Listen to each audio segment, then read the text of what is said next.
Hello dear student, welcome in ED academy. बच्चों, ये lecture number 3 है ह्यूमन हेल्थ एंड डिजीज का। इससे पहले अपन ने 2 लेक्चर कंप्लीट कर लिए हैं, तो आप जाकर उनको भी चेक कर सकते हैं। तो पहले आप उन दोनों वीडियोस को देख लीजिए, फिर ये अपना लेक्चर आप स्टार्ट कर लीजिए, ठीक है। तो और जो नए स्टूडेंट्स हैं जो पहली बार इस वीडियो को देख रहे हैं, उनको भी कोई प्रॉब्लम नहीं आने वाली है, क्योंकि उन 2 लेक्चर का यहाँ पर कोई कनेक्शन नहीं है, ठीक है। तो इस लेक्चर में क्या पढ़ने वाले हैं बच्चों? अपन इसमें पढ़ेंगे अपन वैक्सीनेशन एंड इम्यूनाइजेशन, और इसके बाद में अपन बात करेंगे लिम्फोइड ऑर्गन की, कि लिम्फोइड ऑर्गन क्या होते हैं और कैसे अपन टिश्यू को ग्राफ्ट कर सकते हैं, यानी कि टिश्यू ग्राफ्टिंग भी अपन इसी लेक्चर में डील करने वाले बच्चों, ठीक है। तो शुरू करते हैं वैक्सीनेशन एंड इम्यूनाइजेशन से बच्चों। तो चलिए स्टार्ट कर रहे हैं अपन। ये देखो, वैक्सीनेशन एंड इम्यूनाइजेशन बच्चों, ठीक है। तो पहली बात आपको ये पता होना चाहिए कि ये वैक्सीनेशंस क्यों किया जाता है, या फिर ये इम्यूनाइजेशन चीज क्या है, ठीक है। तो इससे पहले आपने 2 लेक्चर में, अपने पिछले 2 लेक्चर में ये देखा था कि इम्यून सिस्टम क्या होता है, ठीक है। इम्यून सिस्टम एक ऐसा सिस्टम है अपने ह्यूमन बॉडी का जो अपने को डिफेंस प्रोवाइड करवाता है पैथोजन के अगेंस्ट, ठीक है। तो सर, इस सिस्टम को कैसे स्ट्रॉन्ग किया जा सकता है, कैसे अपन अपने आप को इतना स्ट्रॉन्ग कर ले कि आने वाले हर एक पैथोजन से अपन उसको क्या कर दे, उसको किल कर दे बच्चों, या अपने आप को सिक्योर फील करवाए अपन, ठीक है। तो इसके लिए अपन क्या करवा सकते हैं, अपने इम्यून सिस्टम को बिल्ड करवा सकते हैं, बिल्ड इनहांस करवा सकते हैं। उसके लिए अपन पढ़ते हैं वैक्सीनेशन, और कोरोना के टाइम पर आप सभी लोगों ने वैक्सीनेशन करवाया होगा बच्चों। तो इसके बारे में आप अच्छे से जानते हैं कि ये वैक्सीनेशन है क्या, लेकिन ये नहीं पता होगा आपको कि ये वैक्सीनेशन किस प्रॉपर्टी पे वर्क करता है, या फिर वैक्सीनेशन अपन ने करवाया है तो क्यों करवाया बच्चों, ठीक है। तो बहुत ही इंटरेस्टिंग चीज है, तो इसको अपन अच्छे से समझेंगे बच्चों। ये देखो, पहली बात तो ये है कि सर वैक्सीनेशन है क्या, वैक्सीनेशन किस प्रॉपर्टी पे काम करता है, अपन वैक्सीन दे रहे हैं तो क्यों दे रहे हैं। तो आप सभी को पता है पहली बात तो कि सर अपन इम्यून सिस्टम को बूस्ट कर रहे हैं, और इसी प्रोसेस को अपन बोलते हैं immunization. Boosting of our immune system is immunization बच्चों, ठीक है। तो इम्यूनाइजेशन अपन डेली नेचुरल एक्सपोजर से, यानी कि अपने को पता नहीं होता, बहुत सारे बैक्टीरिया, बहुत सारे पैथोजन अपनी बॉडी के अंदर आते रहते हैं, और अपना बॉडी सिस्टम या फिर डिफेंस सिस्टम उसको किल करता रहता है, और उनके अगेंस्ट एंटीबॉडी भी अपने अंदर बनती रहती है बच्चों, ठीक है। तो वो भी एक इम्यूनाइजेशन की प्रोसेस है, वो भी एक इम्यूनाइजेशन की प्रोसेस है। इम्यूनाइजेशन बोले तो boosting of your immune system, ठीक है।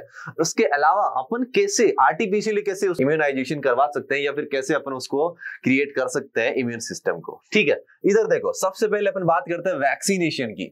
तो वैक्सीनेशन किस प्रॉपर्टी पे काम करता है, तो ये मेमोरी बेस पे काम करता है। किस पे काम करता है? ये मेमोरी बेस पे बच्चों, ठीक है। ये देखो, मेमोरी बेस पे काम करेगा, मेमोरी बेस पे काम करेगा ये, ठीक है। किसकी मेमोरी? एक्वायर्ड इम्यून सिस्टम की। अच्छा, मेमोरी जो है वो किसकी फीचर थी? अगर आप लोगों ने लास्ट लेक्चर देखा है तो मैंने वहां पर एक्वायर्ड इम्यून सिस्टम की सारी फीचर्स वहां पर डील किए बच्चों। वहां पर मैंने एक फीचर बताई थी, memory. That means acquired immune system के पास में मेमोरी फॉर्मेशन की पावर होती है, बहुत ही अच्छी पावर है। अगर एक बार कोई एंटीजन आपकी बॉडी में इंसर्ट कर जाता है तो उसकी स्कैनिंग करके आपका इम्यून सिस्टम क्या कर लेता है, उसके अगेंस्ट एंटीबॉडी बना लेता है, और उस एंटीजन को अपने माइंड में सेट कर लेता है, या फिर ऐसे बोल सकते हैं उसकी स्कैनिंग कर लेता है, और याद रखेगा उसको कि नेक्स्ट टाइम पर अगर ये एंटीजन या फिर पैथोजन आएगा तो अपन सेम एंटीबॉडी देंगे उसको। इसलिए बोल रहे हैं अपन यहाँ पर मेमोरी। तो वैक्सीनेशन में अपन मेमोरी फॉर्म करवाते हैं, और वो भी किसके अगेंस्ट? किसी पर्टिकुलर पैथोजन के अगेंस्ट, ठीक है। तो ये वैक्सीनेशन अपने अंदर इम्यूनाइजेशन करवाती है। तो सर, ये इम्यूनाइजेशन क्या होता है ये बता दीजिए। तो मैंने कहा इम्यूनाइजेशन 2 तरीके से होता है आपकी बॉडी के अंदर। एक तो एक्टिवली होता है बच्चों, एक होता है पैसिवली। एक्टिवली और पैसिवली। एक्टिवली का मतलब क्या है? आपका बॉडी सिस्टम खुद एक्टिवेट होता है इसके अंदर। पैसिवली में क्या होता है? पैसिवली में आपका बॉडी सिस्टम खुद एक्टिवेट नहीं होता है, बाहर से आपको कुछ डिफेंस मॉलिक्यूल्स दिए जाएंगे, ठीक है। तो ये दोनों डिफरेंस है, ये 2 डिफरेंस है इन दोनों के अंदर। तो आपने देखा कि सर एक्टिव इम्यूनाइजेशन कैसे करवा सकते हैं और पैसिव इम्यूनाइजेशन कैसे करवा सकते हैं। तो ये देखो, एक्टिव का मतलब आपकी बॉडी खुद एक्टिवेट होगी और एंटीबॉडी फॉर्म करेगी। तो यहां पर जो एंटीबॉडी मॉलिक्यूल्स है ना, ये एक्वायर्ड इम्यून सिस्टम का डिफेंस मॉलिक्यूल्स है बच्चों, ठीक है। तो यहां पर अल्टीमेटली अपने को फॉर्म करना है एंटीबॉडी। क्या फॉर्म करना है यहां पर? एंटीबॉडी। क्योंकि एंटीबॉडी क्या करवा रही है? पैथोजन की किलिंग करवा रही। तो यानी कि यहाँ पर अपन बनाने वाले हैं एंटीबॉडी। तो देखो एंटीबॉडी नेचुरल तरीके से भी बनती है through the natural exposure of pathogens. Natural exposure of pathogen, आपकी बॉडी के अंदर बहुत सारे पैथोजन डेली इंसर्ट होते हैं और उनके अगेंस्ट क्या फॉर्म होती है, एंटीबॉडी फॉर्म होती है बच्चों, ठीक है।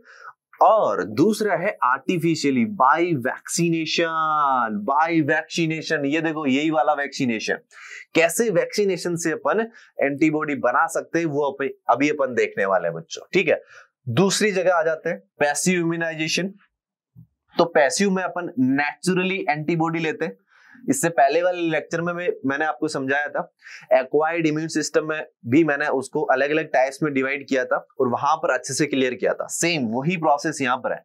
तो पैसिव में नेचुरली होगी एंटीबॉडी, आपके अंदर नेचुरली आएगी, किसके थ्रू आएगी, प्लेसेंटा और कोलेस्टेरॉल, ठीक है। यहाँ पर अपन बात करें कोलेस्ट्रॉल जो है वो मिल्क के अंदर होता है, मदर मिल्क के अंदर, ठीक है। तो यहाँ पर आईजीजी एंटीबॉडी जो है वो प्लेसेंटा से मिलती है, आईजीए एंटीबॉडी जो है वो आपको मिल्क से मिलती है। क्या आपकी बॉडी ने खुद ने एंटीबॉडी बनाई है? जी बिल्कुल नहीं। तो क्या ये पैसिव इम्यूनाइजेशन है? जी हाँ, ये पैसिव इम्यूनाइजेशन है, क्योंकि आपकी बॉडी खुद एक्टिवेट नहीं हो रही है यहाँ पर, ठीक है। चलो आगे बढ़ते हैं। आर्टिफिशियली में अपन ने क्या कराया है, प्री फॉर्म एंटीबॉडी या फिर सीरम उसके अंदर डाल दिया अपन ने, ठीक है। जैसे अपन इसका एग्जांपल भी मैंने आपको बताया था, एंटीवेनम सीरम अपन ने यूज किया था पॉइजन के लिए। स्नेक के बाइट करने के बाद में अपन उसको एंटीवेनम सीरम देते हैं, ठीक है ना। तो ये है आर्टिफिशियली इम्यूनाइजेशन जो पैसिव का, यहाँ पर पैसिव का एग्जांपल है। पैसिव इम्यूनाइजेशन में आर्टिफिशियली तरीका कौन सा है कि आपने प्री फॉर्म्ड एंटीबॉडी ले ली है बच्चों, ठीक है। तो ये दोनों डिफरेंस आपको क्रिएट हुए होंगे, ठीक। चलो अब अपन आगे बढ़ते हैं कि ये सर वैक्सीनेशन क्या है, ये बता दीजिए जल्दी से। चलो वैक्सीनेशन समझो। तो मैंने कहा ये एक ऐसी मैकेनिज्म है जिसके थ्रू अपन क्या करते हैं, इम्यून सिस्टम को बूस्ट करते हैं। इम्यून सिस्टम क्या होता है यहाँ पर, बूस्ट होता है। तो मैंने यहाँ पर लिख दिया इम्यून सिस्टम क्या होगा, यहाँ पर बूस्टिंग होगी उसकी, बूस्टिंग, ठीक है ना बच्चों, बूस्टिंग होगी। अब मैं बोल रहा हूं कि ये मेमोरी के बेसिस पे, ये मेमोरी के बेसिस पे क्या होता है, फंक्शन होता है इसका MEMMORY, मेमोरी, ठीक है। ये देखो यहां पर अपन ने बोला कि ये मेमोरी के बेसिस पे क्या करता है, फंक्शन करता है। अभी भी अपन ने देखा था, देखो वैक्सीन का जो वाका वर्ड है ना बच्चों, अब अपन थोड़ी इसकी डिस्कवरी की बात कर लेते हैं। वैक्सीनेशन आया कहां से, इसकी जो टर्मिनोलॉजी है ये कौन लेके आया है, सबसे पहले वैक्सीनेशन की डिस्कवरी किसने की है, ठीक है। तो वो सारी चीजें अपन देख रहे हैं। तो वैक्सीनेशन का जो वाका वर्ड है ना बच्चों, ये वाका, ये काऊ को रिप्रेजेंट करता है। सर काऊ को रिप्रेजेंट क्यों करता है, क्योंकि सबसे पहले वैक्सीनेशन की डिस्कवरी काऊ के अंदर हुई थी, या फिर ऐसे बोल सकते हैं काऊ के थ्रू पता लगा था कि अपन ऐसे वैक्सीन फॉर्म कर सकते हैं, ठीक है। इसलिए बोल रहे हैं अपन, वाका का मीनिंग है यहाँ पर काऊ, ठीक है। ये वैक्सीनेशन टर्म किसने दी थी बच्चों, एडवर्ड जेनर ने दी थी। याद रखना आपको। फर्स्ट वैक्सीन कब फॉर्म हुई थी या फिर किसने फॉर्म की थी, तो अपन बात करेंगे लुइस पास्चर ने इसको फॉर्म की थी फर्स्ट वैक्सीन। वो जो फर्स्ट वैक्सीन बनी थी उसका नाम क्या था बच्चों, एंटी रेबीज वैक्सीन, ठीक है। अब अपन बात करेंगे टाइप्स ऑफ वैक्सीन की। अब अपन बात करें टाइप ऑफ वैक्सीन। अब देखो इधर देखो बच्चों, एक बार इससे पहले आपको इसकी प्रॉपर्टी जाननी होगी। वैक्सीनेशन कर क्यों रहे हैं अपन, तो सबसे पहले देखो, ये यहाँ पर एक किसी पर्सन की बात कर रहे हैं अपन। इस पर्सन की बॉडी के अंदर कोई पैथोजन आ चुका है। कौन आ चुका है, जल्दी बताओ, पैथोजन आ चुका है। ये है पैथोजन, और ये पैथोजन अंदर आ गया इसकी बॉडी के अंदर। अब इसकी बॉडी के अंदर जैसे पैथोजन आता है ना बच्चों, तो इसका इम्यून सिस्टम यहाँ पर फंक्शनल हो जाएगा, ठीक है। यहाँ पर अपन देख चुके हैं कि कौन कौन से इम्यून सिस्टम या फिर कौन कौन से बैरियर यहाँ पर आते हैं, ये सभी अपन ने देखा है, ठीक है। तो ये अपन ऑलरेडी 2 लेक्चर में अपन डील कर चुके हैं कि कैसे पैथोजन आते ही इम्यून सिस्टम एक्टिवेट होता है, और कौन कौन से वहां पर अपन ने देखा था कौन कौन से पार्ट वहां पर इन्वॉल्व होते हैं, वो सारी चीजें अपन देख चुके हैं। लेकिन फिर भी यहाँ पर अपन जान लेते हैं। देखो बच्चों, जैसे ही पैथोजन अंदर आता है बॉडी के, तो यहाँ पर लिम्फोसाइट एक्टिवेट होगा।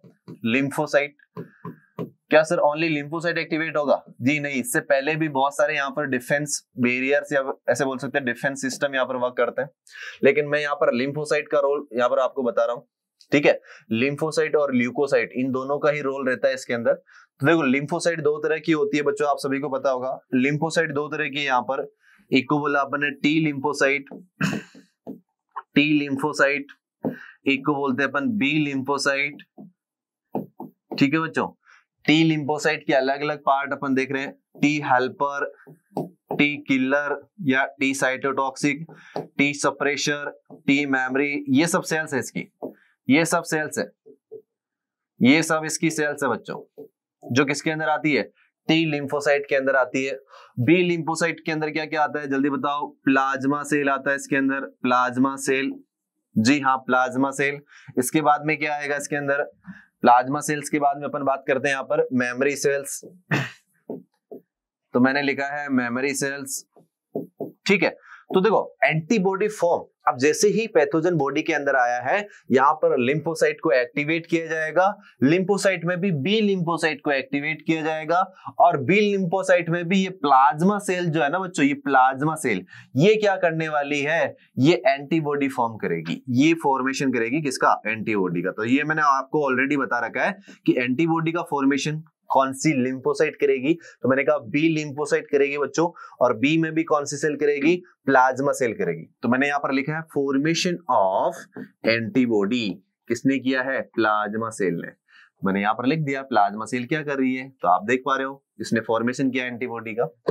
ठीक है, तो अब देखो इसके अगेंस्ट, यानी इस पैथोजन के अगेंस्ट यहां पर एंटीबॉडी बनाई है इन्होंने अंदर की तरफ, ये लो एंटीबॉडी बना ली, ये लो एंटीबॉडी ऐसे बाइंड भी कर लेती है, ये लो ये एंटीबॉडी आकर यहाँ पर बाइंड हो गई। तो यहाँ पर अपन ने बोला कि ये एंटीबॉडी फॉर्म हुई है और इस एंटीबॉडी ने इसको किल किया है, एंटीबॉडी ने किल किया है। तो ये एक नेचुरल तरीका अपन ने देखा कि अगर नेचुरली ऐसे कोई पैथोजन बॉडी में आता है तो आपका लिम्फोसाइट एक्टिवेट होगा, और लिम्फोसाइट में मैंने यहाँ पर बोला बी लिम्फोसाइट एक्टिवेट होकर, अच्छा बी लिम्फोसाइट को कौन एक्टिवेट करवाता है? वो टी लिम्फोसाइट करवाता है। अपन ऑलरेडी पिछले वाले लेक्चर में इसको डील कर चुके बच्चों, अगर आपको यहाँ पर पता नहीं लग रहा हो तो आप अपने पीछे वाले लेक्चर देख सकते हैं, यहाँ पर जाकर अपने आप पता लग जाएगा बच्चों।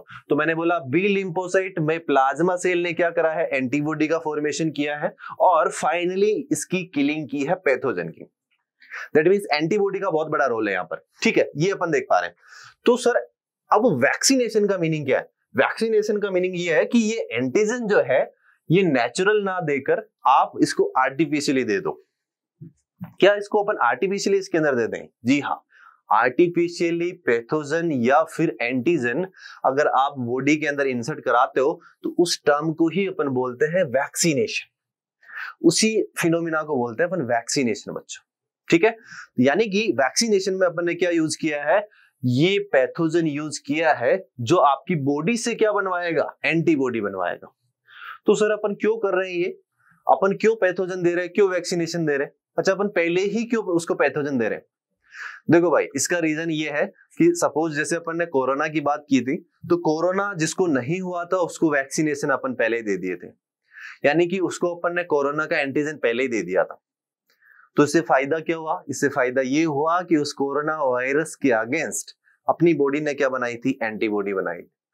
जब एक्चुअल में, अच्छा जो अपन पैथोजन देते हैं वो उसकी वायरुलेंस अपन खत्म करते हैं। ये भी आपको पता होना चाहिए कि सर अगर पैथोजन आपने कोरोना हो ही नहीं रहा है और आपने वैक्सीनेशन दे दी तो क्या उसको कोरोना हो जाएगा? जी बिल्कुल नहीं। उसकी सरफेस स्ट्रक्चर अपन वैसी ही रखेंगे, लेकिन उसकी जो एक्टिविटी है, एंजाइम एक्टिविटी या फिर उसकी जो वायरुलेंस है उसको अपन इनएक्टिवेट कर देंगे ताकि उसके अंदर जाकर वो डिजीज कोज ना करे। ये आपको पता होना चाहिए। पैथोजन लेते हैं अपन, लेकिन पैथोजन को अपन इनएक्टिवेट करके उसके अंदर यूज करते हैं वैक्सीनेशन के अंदर। पहली बात तो ये, ठीक है। तो इससे क्या बन जाएगी? एंटीबॉडी बन जाएगी। तो आपने देखा कोरोना के अंदर यही हुआ था, अपन ने पहले ही क्या दे दिया था? वैक्सीनेशन दे दिया था, जिससे एंटीबॉडी बन गई थी। जब एक्चुअल में उसको वो पैथोजन एक्टिव इन्फेक्ट करेगा, जब एक्चुअल में उसको एक लाइव जिंदा पैथोजन जब उसको इन्फेक्ट करेगा तो उसको किल कर देगी वो एंटीबॉडी जो पहले ही बन चुकी थी वैक्सीनेशन के थ्रू। आई थिंक आपको ये वाली चीज समझ में आ गई होगी। ठीक है, तो प्रॉपर्टी आपको समझ में आया, क्यों वैक्सीनेशन करते हैं, वैक्सीनेशन का एम क्या है यहाँ पर, ठीक है। और वैक्सीनेशन से होता क्या, एंटीबॉडी फॉर्म होती है। एंटीबॉडी क्यों फॉर्म कराते हैं कि जब कभी भी वो पैथोजन अगर लाइव फॉर्म में आपकी बॉडी में इंटर करता है तो उस टाइम उस एंटीबॉडी का वहां पर यूज हो जाएगा। अच्छा सर, फिर मेमोरी का यहाँ पर क्या रोल है? देखो मेमोरी का बहुत बड़ा रोल है यहाँ पर। मेमोरी का क्या रोल है यहाँ पर, ये देखो, यानी कि जब आपने वैक्सीनेशन किया था तब उसकी बॉडी में आपने क्या इंसर्ट करवाया था, पैथोजन इंसर्ट करवाया था। ये देखो ये है यहाँ पर पैथोजन, तो मैंने यहाँ पर लिख दिया कि उस टाइम पर आपने पैथोजन इंसर्ट करवाया था। तो इस पैथोजन को मेमोरी सेल ने क्या कर लिया था, मेमोरी सेल्स ने इसको कर लिया था स्कैन। तो मैंने कहा उसने कर ली इसकी स्कैनिंग, स्कैनिंग करने के बाद में इसको कर लिया था उसने सेव। ये लो सेव कर लिया उसने, पैथोजन की स्कैनिंग करी और स्कैनिंग करने के बाद में सेव किया किसने, मेमोरी सेल्स ने। ठीक है, यहां पर मैं बोल रहा हूं मेमोरी सेल्स ने क्या किया है, उसको सेव कर लिया। अच्छा ठीक है सर, और पता लगा लिया कि भाई ये वाला जो पैथोजन है इसके अगेंस्ट अपन ने एक पर्टिकुलर एंटीबॉडी बनाई है। अगर सेम पैथोजन दोबारा अगर बॉडी में आता है तो अपने को प्री फॉर्म्ड जो एंटीबॉडी अपने पास में ऑलरेडी पड़ी हुई है उसको अपन यूज ले लेंगे या फिर उसको अपन यूज कर लेंगे। ये वाली बात क्लियर हुई क्या? ये देखो, यानी कि मेमोरी सेल्स का बहुत बड़ा रोल है। अगर ये सेल नहीं होती, अगर मेमोरी सेल्स यहाँ पर फंक्शन नहीं करती तो वैक्सीनेशन का कोई रोल नहीं था, वैक्सीनेशन टोटली फेल हो जाती, क्योंकि हर बार एक नई एंटीबॉडी बनानी पड़ती है उनको, या फिर ऐसे बोल सकते हैं कि टाइम लगता है उसमें, टाइम टेकिंग प्रोसेस, कि वो उस पैथोजन को किल कर भी सकती है और नहीं भी। यानी कि मेमोरी का बहुत बड़ा यहाँ पर रोल है। यानी कि अगर सेम पैथोजन दोबारा आपकी बॉडी में इंसर्ट करेगा ना तो फिर वो जो पहले सबसे पहले जो एंटीबॉडी बनाई थी वो यहाँ पर आ जाएगी और उसकी किलिंग कर देगी। यानी कि फर्स्ट एक्सपोजर से एंटीबॉडी फॉर्म होती है और सेकंड एक्सपोजर जब होगा तब वो एंटीबॉडी यूज आ जाएगी और उसको मिल जाएगी प्रोटेक्शन। ठीक है, ये वाली बात समझ में आ गई होगी आपको। अब इधर देखो, अब अपन बात करते हैं type of vaccination. Type of vaccination में अपन ने देखा है फर्स्ट जनरेशन वैक्सीन। ठीक है, यहां पर देखो जनरेशन का मीनिंग क्या है, यहां पर देखो फर्स्ट जनरेशन क्या है, यहाँ पर सेकंड क्या है, थर्ड जनरेशन क्या है, इसका मीनिंग समझो। देखो फर्स्ट जनरेशन वैक्सीन जो है वो सबसे पहले बनी थी और इसमें अपन ने क्या करा है, पैथोजन यूज किया है। और जो पैथोजन यूज किया ना बच्चों, ये पैथोजन इसको कंप्लीटली ही यूज कर लिया। जैसे मैंने कहा ये पैथोजन का पूरा पूरा स्ट्रक्चर अपन ने यूज किया, इस कंप्लीट पैथोजन को अपन ने यूज किया था, कंप्लीट एकदम एज ए वैक्सीन अपन ने कंप्लीट पैथोजन यूज किया फर्स्ट जनरेशन। ठीक है, तो मैंने यहां पर लिख दिया whole pathogen used in vaccine. अच्छा, इस पैथोजन को अपन ने किल्ड भी किया है, हाफ किल्ड किया है, कंप्लीट किल्ड किया है, टॉक्सोइड फॉर्म में भी अपन दे सकते हैं या फिर कॉम्बिनेशन फॉर्म में भी अपन क्या कर सकते हैं, दे सकते हैं किसको, पैथोजन को। तो ये सब फर्स्ट जनरेशन के टाइप्स मैंने यहाँ पर बताए कि फर्स्ट जनरेशन में अपन पैथोजन कैसे कैसे दे सकते हैं, उसके बेसिस पे अलग अलग यहाँ पर वैक्सीन दे रखी है। ठीक है, तो ये देखो सबसे पहले अपन अगर पैथोजन को अपन हाफ किल्ड करें और हाफ किल्ड करके कौन कौन सी वैक्सीन अपन ने डिजाइन की है वो एग्जांपल मैंने बता रखे हैं। ओपीवी ऑरल पोलियो वायरस या ऑरल पोलियो वैक्सीन जिसे बोलते हैं सेबीन पोलियो। ठीक है, तो ये ऑरल पोलियो वैक्सीन में अपन हाफ किल्ड पैथोजन यूज करते हैं। इसके बाद में अपन बात करते हैं यहाँ पर बीसीजी का टीका, आपने सुना होगा बीसीजी वैक्सीन। ठीक है, स्मॉल पॉक्स की वैक्सीन, इन्फ्लुएंजा, ये सब किस में आते हैं, ये सब हाफ किल्ड के अंदर आती है सारी की सारी।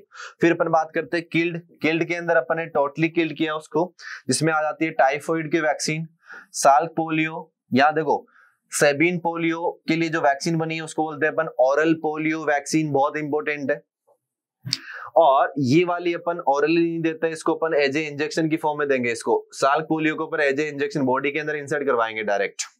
ठीक है, ये देखो इसके बाद में अपन कोलेरा की बात कर रहे हैं। फिर देखो टॉक्सोइड यूज कर रहे हैं, टॉक्सोइड जो भी टॉक्सिक मटेरियल फॉर्म करता है पैथोजन उसको अपन ने इंसर्ट करवा दिया बॉडी में, जैसे डिप्थीरिया और टिटनस। यहां पर नीचे लिखा हुआ है कॉम्बिनेशन। कॉम्बिनेशन में अपन क्या करते हैं, यहाँ पर कॉम्बिनेशन में मैंने बोला कोई पैथोजन है, यहाँ पर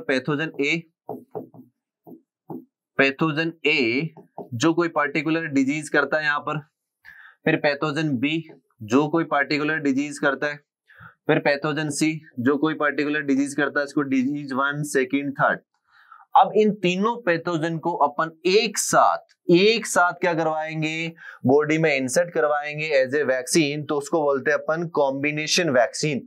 जैसे मैंने यहाँ पर लिखा है DPT MMR। DPT की फुल फॉर्म क्या है यहाँ पर देखो, इसका D का मतलब है डिप्थेरियाई, P का मतलब है पर्टोसिस, T का मतलब है टिटनेस। यानी कि डिप्थेरियाई, पर्टोसिस और टिटनेस तीनों डिजीज के पैथोजन एक साथ यूज कर लिए अपने वैक्सीन में। यहाँ पर देखो मीजल्स, मम्पस और रेबीज तीनों पैथोजन को एक साथ अपन ने वैक्सीन में यूज कर लिया बच्चों। ठीक है, तो ये फर्स्ट जनरेशन वैक्सीन आपको समझ में आई होगी। अच्छे से देख लो, फर्स्ट जनरेशन वैक्सीन एक बार फिर से देख लो। यानी कि अपन ने पूरा का पूरा पैथोजन यूज किया अपन ने किसके अंदर, वैक्सीन के अंदर। इस पैथोजन की अपन ने हाफ किलिंग करवाई है और उसके सारे एग्जांपल मैंने यहाँ पर लिख रखे हैं। उसके बाद में उसको पूरा किल्ड किया, उसके सारे एग्जांपल इसके आगे लिखे हुए हैं। उसका टॉक्सोइड अपन ने यूज किया, उसके एग्जांपल लिखे हुए हैं। कॉम्बिनेशन वाली वैक्सीन कौन कौन सी है उसके भी एग्जांपल लिखे हुए हैं बच्चों। ठीक है, तो ये है फर्स्ट जनरेशन वैक्सीन। ठीक, अब अपन बात करेंगे सेकेंड जनरेशन वैक्सीन की।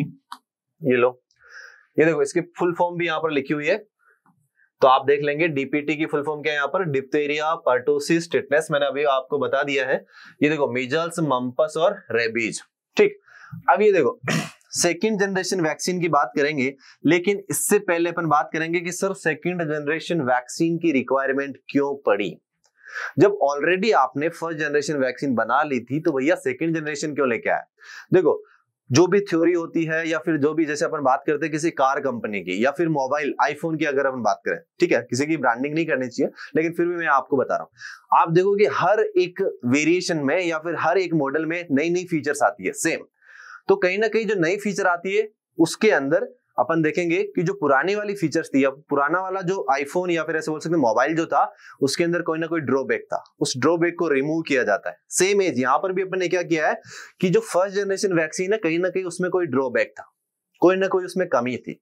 उस कमी को फुलफिल करने के लिए अपन ने क्या किया है, दूसरी वैक्सीन डिजाइन की, जिसे बोलते हैं सेकेंड जनरेशन वैक्सीन। अच्छा, तो सर उसमें कमी थी? जी हाँ, उसमें कमी थी। तो क्या कमी थी वो बता दो।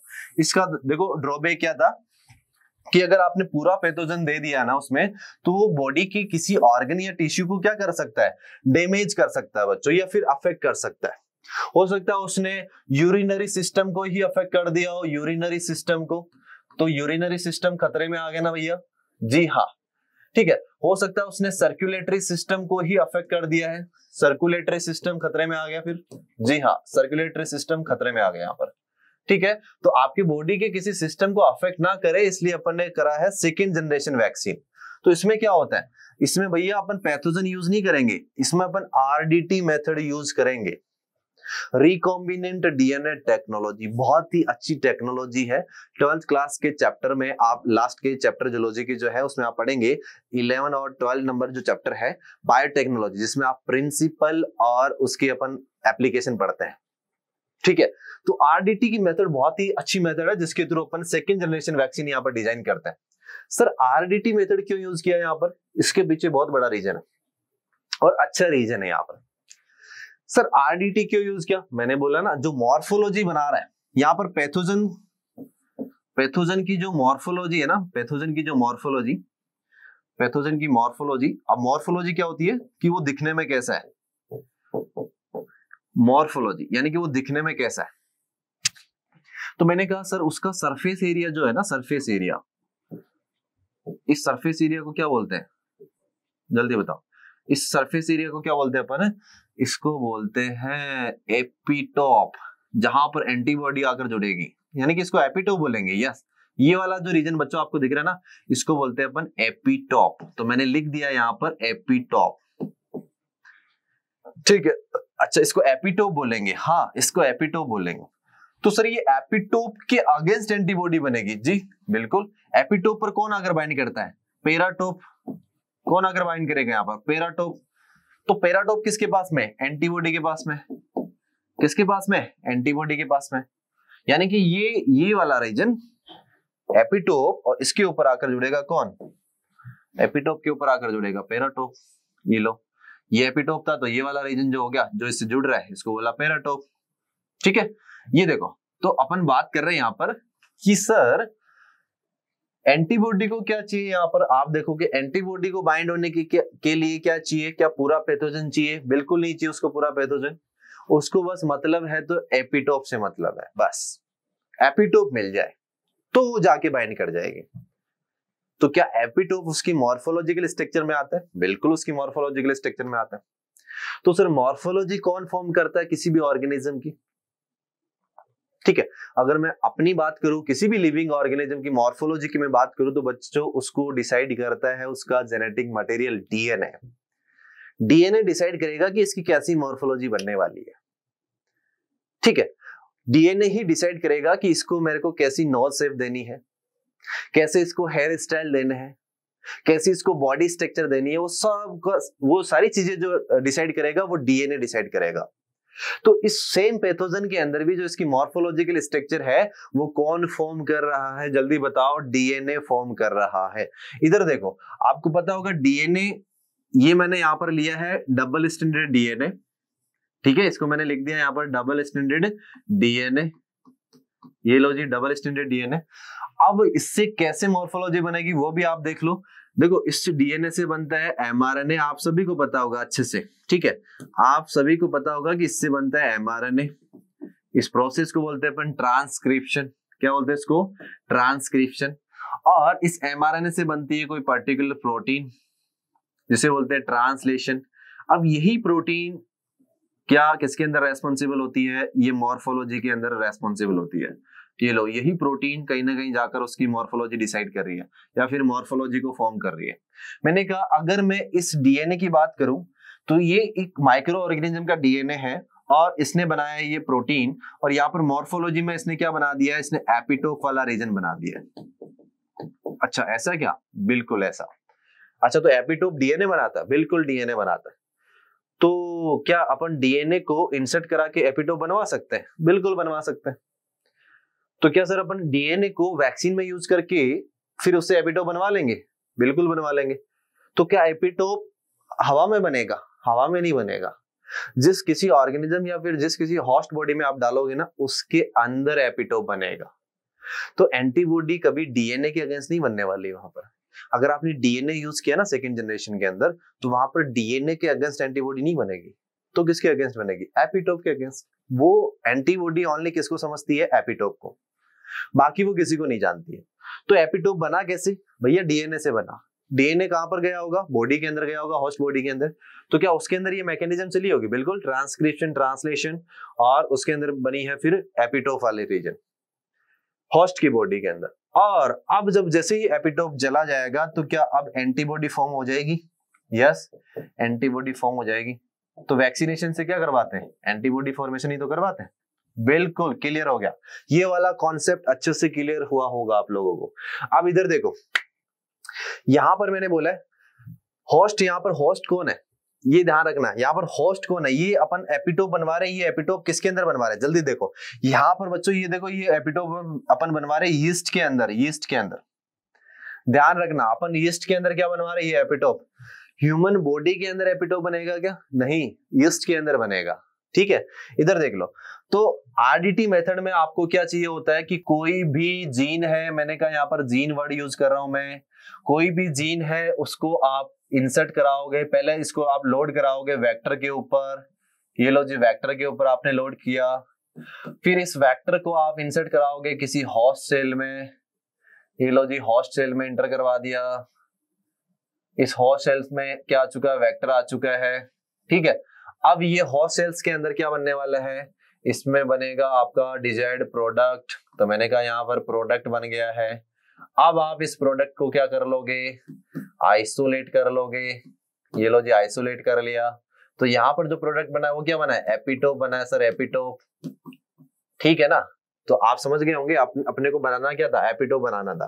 वो अपने ईस्ट के अंदर बना लिया। ठीक है, तो इसका एक अच्छा सा एग्जाम्पल है हेपेटाइटिस बी वैक्सीन, जो आरडीटी मेथड से बनती है बच्चों। ठीक है, अच्छे से क्लियर हुआ होगा आपको कि अपन ने आरडीटी मेथड क्यों यूज किया। अब देखो थर्ड जनरेशन वैक्सीन। अच्छा, थर्ड जनरेशन वैक्सीन को क्या अपन डीएनए वैक्सीन बोलते हैं क्या? यस, डीएनए वैक्सीन बोलते हैं। देखो सेकेंड जनरेशन में जो डीएनए है ना, वो डीएनए क्या कर रहा है यहाँ पर? देखो अपन ने बात करी सेकेंड जनरेशन में जो डीएनए है वो पहले एपिटोप बना रहा है, और वो भी ह्यूमन बॉडी के बाहर बना रहा है, बाहर। बाहर किसके अंदर बना रहा है, ये देखो यीस्ट के अंदर बना रहा है, यीस्ट की सेल के अंदर इसने एपिटोप बनाया। अब इस एपिटोप को अपन वैक्सीनेशन में यूज कर लेंगे, वैक्सीनेशन में यूज कर लेंगे बच्चों, अच्छे से समझ में आया होगा, इसको वैक्सीनेशन में यूज कर लेंगे। अब देखो थर्ड टाइप की जो वैक्सीनेशन है, इसमें अपन डायरेक्ट डीएनए ही यूज कर रहे हैं। ये देखो अपन ने किसी पैथोजन का डीएनए यूज किया जो एपिटोप रीजन बनाता है, और उसको अपन एज ए वैक्सीन यूज करके उस डीएनए को इंसर्ट करा दिया ह्यूमन के अंदर, ठीक है, और वो एपिटोप अब फॉर्म करेगा बॉडी के अंदर जाकर, ह्यूमन बॉडी के अंदर जाकर, ठीक है। इसके भी देखो बच्चों एग्जांपल है, जैसे leukaemia virus vaccine. Leukaemia virus vaccine एक डीएनए वैक्सीन है बच्चों, जो थर्ड जनरेशन वैक्सीन के अंदर आती है। किसके अंदर आती है, थर्ड जनरेशन वैक्सीन के अंदर आती है। तो सबसे जो एडवांस वैक्सीन है ना, वो यही वाली वैक्सीन है, थर्ड जनरेशन वैक्सीन है, ठीक है। तो ये वैक्सीनेशन अपन ने खत्म कर लिया बच्चों। वैक्सीनेशन बहुत ही इंपॉर्टेंट सेगमेंट है इस चैप्टर का, वैक्सीनेशन। तो किस बेसिस पे काम करता है ये, मेमोरी बेसिस पे काम करता है।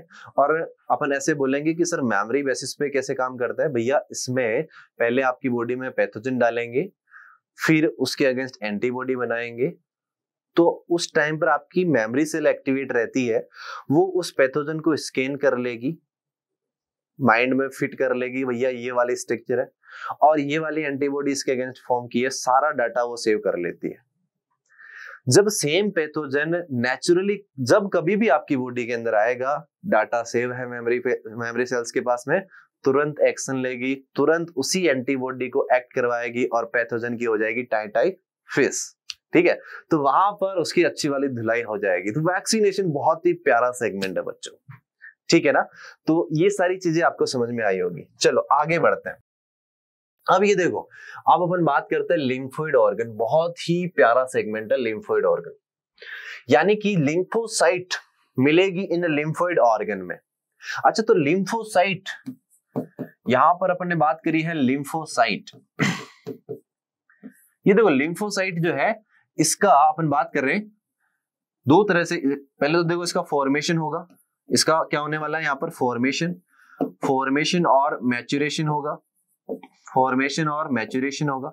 जब ये फॉर्मेशन और मैच्योरेशन हो जाएगा इसका, फिर ये क्या हो जाएगी, एक्टिवेट हो जाएगी, यानी कि ये किलिंग करने के लायक बन जाएगी, एक्टिवेट बोल देंगे अपन, ठीक है, यानी कि ये एक्शन ले सकती है।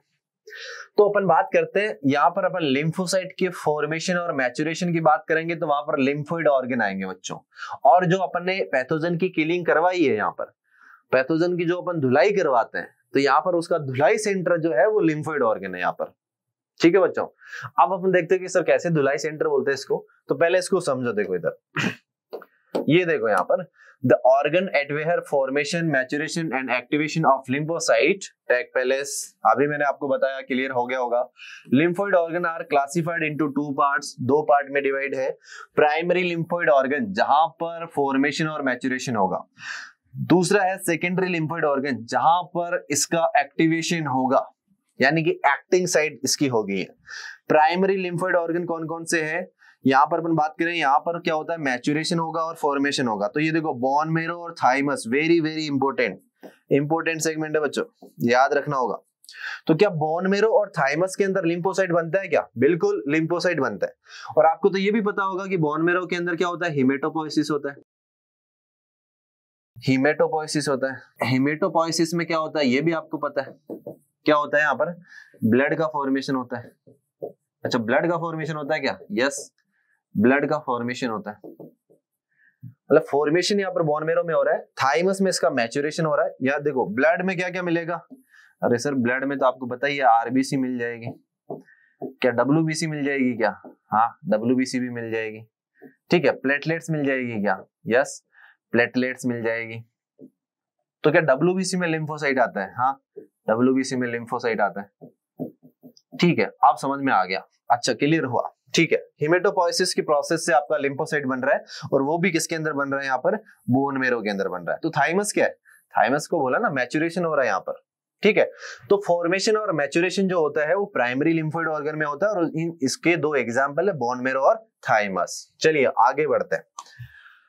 सेकेंडरी लिम्फोइड ऑर्गन, जैसे बोला action site of lymphocyte, lymphocyte यहाँ पर एक्ट करेंगे, या फिर मैं इसको हिंदी में बोलूं, यहाँ पर हिंदी में बोले तो बच्चों इसको बोलेंगे धुलाई केंद्र। बोला यहाँ पर धुलाई केंद्र, किसकी धुलाई होने वाली है यहाँ पर, धुलाई केंद्र क्यों बोला यहाँ पर, किसकी धुलाई होगी यहाँ पर, तो अपन बात करें यहाँ पर धुलाई होगी, वो होगी पैथोजन की, पैथोजन की यहाँ पर डिटर्जेंट से होगी धुलाई, और यहाँ पर डिटर्जेंट कौन है, लिम्फोसाइट डिटर्जेंट है यहाँ पर, ठीक है। तो पैथोजन की धुलाई होगी यहाँ पर, ठीक है, कौन करेगा, तो बोल देंगे B lymphocyte, B lymphocyte, clear. इसके बाद में अपन बात करें, ये देखो इसके एग्जांपल देख लो जल्दी से, spleen, lymph node, pair patches, malt, tonsil, malt, और यहाँ पर अपन GALT गाल्ट भी बोल सकते हैं, गट एसोसिएटेड लिम्फोइड टिश्यू, ठीक है। चलो ये भी मैं लिख दे रहा हूं, ये देखो, ये देखो। इसके बाद में अपन यहाँ पर लिख सकते हैं GALT गाल्ट, ठीक है, ये देखो, चलो लिख दे रहे, गट एसोसिएटेड लिम्फोइड ऑर्गन या टिश्यू, लिम्फोइड टिश्यू है यहाँ पर भी, ठीक है, लिम्फोइड टिश्यू, क्या लिखा मैंने, गट एसोसिएटेड लिम्फोइड टिश्यू, ठीक है। ये किस में आ गया जल्दी बताओ, ये आ चुका है, ये आ गया है सेकेंडरी लिम्फोइड ऑर्गन में। इसके बाद में tonsil, lingual tonsil, palatine tonsil, pharyngeal tonsil, digestive system में पढ़ेंगे आप इसको अच्छे से, ठीक है, ओके। तो ये लिम्फोइड ऑर्गन आपको याद रखना है कि प्राइमरी और सेकेंडरी दो तरह के लिम्फोइड ऑर्गन होते हैं। प्राइमरी के अंदर आपकी लिम्फोसाइट बनेगी, मैच्योरेशन होगा उसका। सेकेंडरी लिम्फोसाइट को अपन ने बोला धुलाई के अंदर, जहां पर लिम्फोसाइट जाएगी मैच्योर होने के बाद में, और वहां पर ट्रैप किया जाएगा पैथोजेंस को, और वहां पर उसकी करने वाले हैं किलिंग, ठीक है। तो ये सब अपन ने देख लिया। तो इसमें इंपॉर्टेंट जो है बच्चों वो एग्जाम्पल, आप इसके एग्जाम्पल याद कर लीजिएगा। इसके बाद में अपन बात करते हैं कॉम्प्लीमेंट सिस्टम। देखो ये कॉम्प्लीमेंट सिस्टम वैसे इनेट इम्यून सिस्टम का पार्ट है, इनेट का, ठीक है। तो वहां पर अपन डिफेंस प्रोटीन के अंदर कॉम्प्लीमेंट सिस्टम की बात करते हैं। देखो इधर समझो, अपन ने दो तरह के यहाँ पर इम्यून सिस्टम पढ़े थे, इनेट और एक्वायर्ड, इनेट और एक्वायर्ड इम्यून सिस्टम। यहां पर मैंने बोला है इनेट के अंदर जो डिफेंस प्रोटीन है ना, डिफेंस प्रोटीन, उस डिफेंस प्रोटीन को बोलते हैं यहां पर कॉम्प्लीमेंट सिस्टम, ठीक है। यहां पर आता है कॉम्प्लीमेंट सिस्टम, यानी कि डिफेंस प्रोटीन यहां पर कॉम्प्लीमेंट सिस्टम है। और यहां पर अपन डिफेंस प्रोटीन की अगर मैं बात करूं, यहां पर एक्वायर्ड के अंदर डिफेंस प्रोटीन जो है बच्चों वो है एंटीबॉडी। यहां पर जो डिफेंस प्रोटीन है वो है एंटीबॉडी, ठीक है। तो सर ये क्या होती है, ये डिफेंस प्रोटीन कैसी होती है, ये एक प्लाज्मा प्रोटीन है, इसे बोलते हैं अपन प्लाज्मा प्रोटीन। ये एक प्लाज्मा प्रोटीन है बच्चों। तो इस एंटीबॉडी को क्या बोला था, इसको ग्लाइकोप्रोटीन बोला था अपन, ये ग्लाइकोप्रोटीन है बच्चों, याद रख लेना, ये ग्लाइकोप्रोटीन है। इसको क्या बोला है, इसको प्लाज्मा प्रोटीन बोला है, ठीक है। तो चलिए अपन बात करते हैं कि क्या होता है। This system involve some plasma protein molecules which enhance phagocytosis process, ये याद रखना। कॉम्प्लीमेंट सिस्टम जो है इसके अंदर प्लाज्मा प्रोटीन्स होती है जो इनहांस करती है फेगोसाइटोसिस की प्रोसेस को, ठीक है, इतना याद रखो। इसके बाद में अपन बात करें यहाँ पर, ये देखो MSC मॉलिक्यूल्स क्या होता है, CD मॉलिक्यूल्स क्या होता है, ये भी आपके फेगोसाइटोसिस में हेल्प कराते हैं, ठीक है। तो ये मॉलिक्यूल्स हेल्प करते हैं किसके अंदर, help in phagocytosis, phagocytosis process. कैसे, देखो बच्चों इनको अपन सिग्नलिंग मॉलिक्यूल्स भी बोलते हैं। इसका दूसरा नाम क्या, पहला पॉइंट अपन ने देखा, दूसरा पॉइंट है इसको बोलते हैं अपन सिग्नलिंग मॉलिक्यूल्स, जो सिग्नल देंगे, सिग्नलिंग मॉलिक्यूल्स बोलते हैं इनको। किसको ये सिग्नल देंगे जल्दी बताओ, ये सिग्नल देंगे बच्चों आपके टी हेल्पर सेल्स को भी सिग्नल दे सकते हैं, टी हेल्पर सेल को, टी किलर सेल को भी ये सिग्नल दे सकते हैं, ठीक है, टी किलर सेल को भी ये सिग्नल देंगे, ठीक है। चलो, तो क्या टी हेल्पर सेल किलिंग करवाएगी क्या पैथोजन की, नहीं। तो ये क्या करती है, जैसे मैंने कहा टी हेल्पर सेल क्या करने वाली है, ये क्लोनिंग करवाएगी, किसकी, ये किसकी क्लोनिंग करवाएगी, किसकी क्लोनिंग करवाएगी जल्दी बताओ, ये क्लोनिंग करवाएगी बी सेल की, या फिर अपन बोल सकते हैं बी लिम्फोसाइट की। अच्छा, बी लिम्फोसाइट की क्लोनिंग करवाती है क्या? यस। तो ये बी लिम्फोसाइट की जब क्लोनिंग होगी तो यहाँ पर प्लाज्मा सेल क्या बनाती है? जल्दी बताओ, प्लाज्मा सेल क्या बनाती है? एंटीबॉडी बनाती है, और फाइनली यहाँ पर किलिंग हो जाने वाली है। ठीक है, तो अब अलग अलग यहाँ पर मॉलिक्यूल्स दे रखे हैं। यहाँ पर देखो MSC molecules, major histocompatibility complex बोलते हैं इसको। ये MSC फर्स्ट है, ये MSC सेकंड है। MSC फर्स्ट मॉलिक्यूल्स, अच्छा ये लगा कहाँ रहता है? ये देखो, इन मॉलिक्यूल्स को अपन अगर देखें तो ये कहाँ पर प्रेजेंट होते हैं, तो चलो इधर बताता हूं मैं। ये देखो बच्चों, ये होते हैं डेंड्राइटिक सेल्स या फिर एपीसी के ऊपर। अच्छा सर, एपीसी क्या होता है? यहाँ पर एपीसी क्या होता है? तो मैंने कहा ये प्रेजेंट होते हैं किसके ऊपर? Present on APC. एपीसी क्या होता है? Antigen presenting cell. एपीसी को क्या बोला, जल्दी बताओ? Antigen presenting cell. अच्छा, एंटीजन प्रेजेंटिंग सेल बोला क्या इसको? जी हाँ, इसको एंटीजन प्रेजेंटिंग सेल बोला। तो ये देखो, ये मैंने बोला कि ये एक एंटीजन प्रेजेंटिंग सेल है। जैसे मैंने बोला इसको बोलते हैं डेंड्राइटिक सेल, तो ये है डेंड्राइटिक सेल, जिसे अपन एपीसी बोल रहे हैं यहाँ पर, एपीसी डेंड्राइटिक सेल्स। इस डेंड्राइटिक सेल्स के अंदर जैसे ही, या फिर ये डेंड्राइटिक सेल्स जैसे ही किसी पैथोजन को इंगल्फ करती है, मैंने कहा कोई पैथोजन इसकी बॉडी के अंदर आ गया है, इसने इंगल्फ कर लिया है, अब ये अपने ऊपर क्या बनाने वाली है? अपने ऊपर लगाने वाली है मॉलिक्यूल्स। इसने मॉलिक्यूल्स टेक कर लिए, ये देखो ये मॉलिक्यूल्स टेक कर रही है, इसको बोला है अपन ने MSC मॉलिक्यूल्स। अब ये MSC मॉलिक्यूल्स स्पेसिफिक होता है, ठीक है। अगर इसको टी हेल्पर सेल को एक्टिवेट करवाना होगा, किसको? टी हेल्पर सेल को अगर एक्टिवेट करवाना होगा। अच्छा, एंटीजन प्रेजेंटिंग सेल क्यों बोलते हैं भैया? ये प्रेजेंट करेगी किसको? टी सेल को, यानी कि लिम्फोसाइट को प्रेजेंट करेगी। अच्छा, लिम्फोसाइट को पता नहीं होता है पहले कि कोई पैथोजन आया आपकी बॉडी में, उसको सिग्नल जाता है, और वो सिग्नल देता कौन है? APC cells. और वो एपीसी सेल्स भी कैसे सिग्नल देती है? कुछ सिग्नलिंग मॉलिक्यूल्स अपने ऊपर ऐड कर लेगी, जिनको आइडेंटिफाई करेगी आपकी टी लिम्फोसाइट। कौन आइडेंटिफाई कर रही है? टी लिम्फोसाइट बच्चों। MSC बोला यहाँ पर, तो मैंने कहा अगर MSC यहाँ पर उसने सेकंड लगा लिया, तो बताओ अब कौन सी सेल एक्टिवेट होगी? तो इसने एक्टिवेट करवाया है किसको? टी हेल्पर सेल को। कौन सी सेल को? T helper. तो टी हेल्पर सेल आकर इससे बाइंड करेगी और क्लोनिंग करेगी पहले खुद की करने के बाद में वो किसको एक्टिवेट करवाएगी? बी लिम्फोसाइट की। बी लिम्फोसाइट को एक्टिवेट करवाएगी बच्चों, और उससे बनवाएगी एंटीबॉडी। तो ऐसे करके फाइनली इसकी किलिंग करवाएगी। तो MSC मॉलिक्यूल्स का रोल समझ लो यहाँ पर। तो अगर पैथोजन, देखो नॉर्मल पैथोजन आया है तो उसने MSC सेकंड मॉलिक्यूल्स अटैच किया है, और वहां पर आने के बाद में टी हेल्पर सेल आई है, और टी हेल्पर सेल ने एंटीबॉडी बनवाई है बी लिम्फोसाइट से। इतना क्लियर करो, पहले इतना क्लियर करो जल्दी से, ठीक है। अब देखो, अगर MSC फर्स्ट कब जुड़ेगा? मैंने कहा MSC फर्स्ट तब जुड़ेगा जब इस सेल के अंदर कौन आ जाए? जब इस सेल के अंदर, मैंने कहा ये एपीसी सेल्स है, और इसके अंदर आ चुका है कौन? ये देखो, ये एपीसी सेल है, और इसके अंदर आया है वायरस। कौन आया इसके अंदर? वायरस आया बच्चों। तो जब कभी भी इसके अंदर वायरस आएगा ना, तब ये अपने ऊपर जो मॉलिक्यूल ऐड करेगी उसको बोलेंगे MSC फर्स्ट मॉलिक्यूल। अच्छा, तो ये वायरस के आने से लगता है? बिल्कुल, ये वायरस के आने से लगता है। तो ये MSC सेकंड कब लगता है? ये वायरस के अलावा नॉर्मल पैथोजन, बैक्टीरियल पैथोजन वगैरह अगर इसके अंदर आते हैं तो सेकंड लगेगा, और टी हेल्पर सेल एक्टिवेट होगी। तो सर वायरस आता है तो फिर क्या होगा? फर्स्ट लगेगा। तो इससे कौन जुड़ेगा? इससे जुड़ेगा टी साइटोटॉक्सिक सेल्स। कौन जुड़ेगा इससे? T cytotoxic cells. और टी साइटोटॉक्सिक सेल्स क्या कर देती है? इसकी डायरेक्ट किलिंग कर देती है। जैसे मैंने इधर लिख दिया, यहां पर एक सेल आई है जिसे बोला टीसी सेल्स। टीसी सेल क्या करती है? यहां पर एंजाइम सिक्रीट करती है, जिसे अपन ने नेचुरल किलर सेल में देखा था, सेम एज। इन एंजाइम्स को बोला है अपन ने यहाँ पर परफोरीन एंड ग्रेन एंजाइम, ठीक है। ये दो ऐसे एंजाइम है जो सिक्रीट करेगी आपकी टीसी सेल्स, और ये किस पे सिक्रीट कर रही है? ये सिक्रीट कर रही है इन्फेक्टेड सेल्स पे। इसको कर देती है पोरस कर देती है।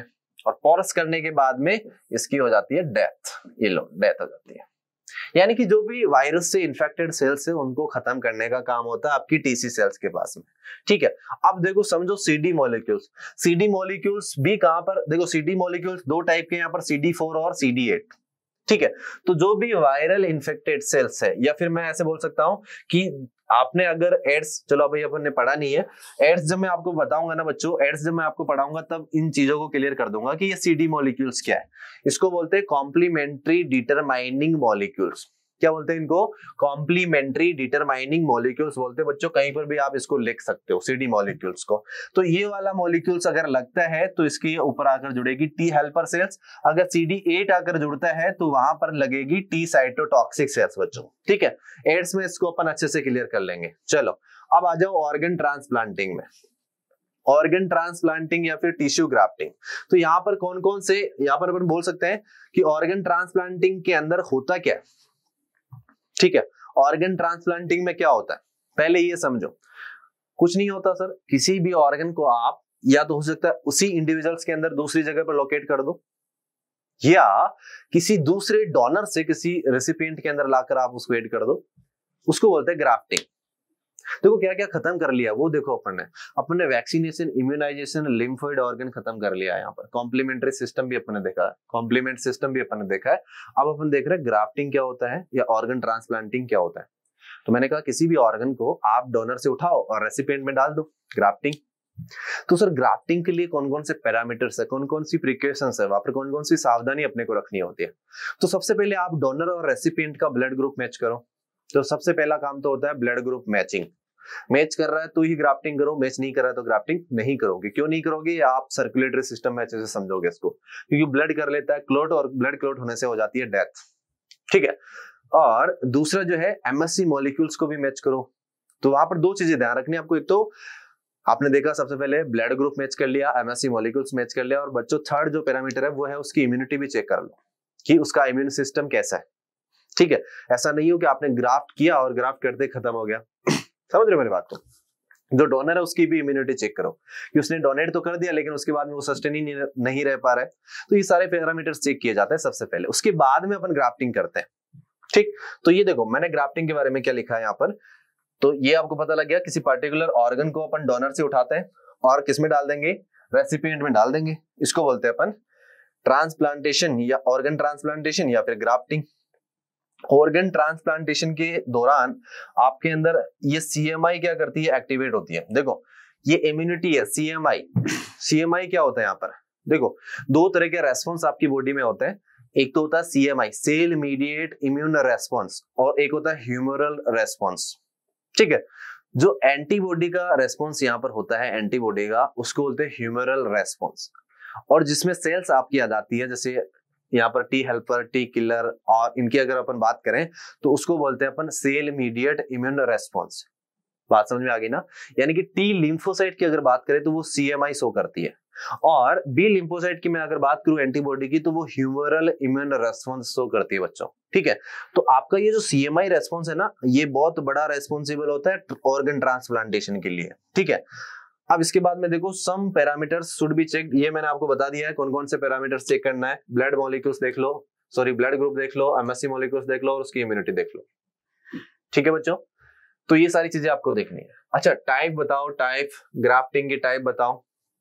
तो ये देखो पहला अपन ने टाइप देखा, अगर अपन ट्विंस के अंदर ग्राफ्टिंग कराएं, यानी कि ट्विंस के अंदर यहाँ पर जो डोनर है वो एक ट्विंस है और रेसिपिएंट भी क्या है, ट्विंस है, पेरेंट्स सेम है इनके, ठीक है। तो अगर इनके अंदर अपन ग्राफ्टिंग कराते हैं तो उसको बोलते हैं आइसोग्राफ्टिंग।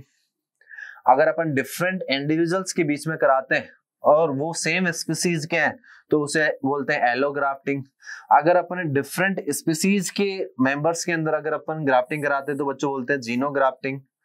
लेकिन अगर मैंने बोला एक ही इंडिविजुअल्स है, उसी की बॉडी में, मैंने कहा एक सिंगल यहाँ पर इंडिविजुअल्स है और इसी की बॉडी के किसी पार्ट से, ठीक है, इसी की बॉडी के किसी पार्ट से अपन ने ऑर्गन को दूसरे पार्ट में यहाँ पर ट्रांसफर कर दिया है, तो इसको बोलते हैं अपन क्या, ऑटोग्राफ्टिंग। इसको बोलते हैं अपन ऑटोग्राफ्टिंग। तो जल्दी से देख लो इसको क्या है, ये जल्दी से देख लो बच्चों, ऑटो ग्राफ्टिंग बोला इसको। तो अगर अपन ट्विन्स के अंदर ग्राफ्टिंग कराते हैं, isografting, different individuals of same species, allografting. तो डिफरेंट इंडिविजुअल्स का मतलब ये है कि स्पीसीज तो सेम है, जैसे ह्यूमन स्पीसीज है, लेकिन वो एक फैमिली के नहीं है, दूसरी फैमिली के हो सकते हैं, तो उसको बोला अपन ने एलो ग्राफ्टिंग। मैंने कहा डिफरेंट स्पीसीज ये भैया, ठीक है, एक आपने सुअर ले लिया, एक तरफ आपने इंसान ले लिया, तो उसके बीच में अगर आप ग्राफ्टिंग कराते हो तो उसको बोला आपने जीनो ग्राफ्टिंग। ऑटो का मतलब आपको मैंने अभी समझा ही दिया, ये है ऑटो ग्राफ्टिंग। देखो ये यहाँ पर मैंने एक क्वेश्चन लिखा है कि कौन सा इम्यून रेस्पॉन्स जो है वो आपके ग्राफ्ट रिजेक्शन के लिए रेस्पॉन्सिबल है। तो यहाँ पर मैंने लिखा है CMI, cell mediated immune response. CMI की फुल फॉर्म क्या बच्चों? Cell mediated immune response. ठीक है, तो इस लेक्चर में अपन ने क्या क्या कवर कर लिया है? वैक्सीनेशन, इम्यूनाइजेशन, लिम्फोइड ऑर्गन, ठीक है, और ग्राफ्टिंग। ये सारी चीजें बहुत इंपॉर्टेंट है बच्चों, ठीक है, बहुत इंपॉर्टेंट है, और बहुत सारे क्वेश्चंस नीट में आ चुके हैं इसके। और अपन बात करें बोर्ड के लिहाज की भी, अगर मैं बात करूं, बोर्ड वाले बच्चे भी इसको इंपॉर्टेंट समझे, ठीक है, यहां से क्वेश्चन आता है। बात समझ में आ गई ना? तो ये देखो, ये बहुत सारी चीजें आपने इस लेक्चर में डील की है, तो आप इनको फिर से फास्ट मोड पर एक बार रिवाइज कर लेंगे। बाकी जितनी भी रिमेनिंग चीजें वो अपन नेक्स्ट लेक्चर में देखेंगे बच्चों, और इससे पहले वाले 2 लेक्चर भी आप अच्छे से डील कर ले बच्चों, ठीक है। ये पूरा चैप्टर आपके हाथ में आ जाएगा बहुत ही जल्दी, ठीक है बच्चों। अगर ये लेक्चर आपको समझ में आया है तो आप अपने दोस्तों तक इसको शेयर कीजिए, अपने चैनल को सब्सक्राइब कर लीजिए, ताकि आने वाले सारे वीडियोस की नोटिफिकेशन आप तक पहुंच जाए, और अपने वीडियो को लाइक कीजिए। थैंक यू, बाय बच्चों।